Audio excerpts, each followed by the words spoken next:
সবচেয়ে বড় প্রশ্ন হয়ে দাঁড়িয়েছে যে এরকম একটা কেপিআই কি পয়েন্ট ইনস্টলেশন সিস্টেম সেখানে এত বড় একটা অগ্নি দুর্ঘটনা কি করে ঘটতে পারে এবং এটা যে কতটুকু অরক্ষিত তা কিন্তু আঙ্গুল দিয়ে দেখিয়ে দিল এই অগ্নি দুর্ঘটনা।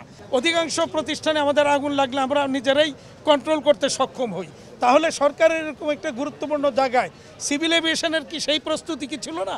এর যদি না থেকে থাকলে তাইলে এর জন্য দায়ী কারা, এটা খুঁজে বের করা দরকার। এর আগেও বিগত বছরগুলিতে আমরা এরকম দেখেছি, এই প্রতিদিনই কোথাও না কোথাও আগুন লাগতো একটা ষড়যন্ত্রমূলকভাবে এবং পরিকল্পিতভাবে। আজকে কি তাহলে এইটাও কি আবার শুরু হয়েছে?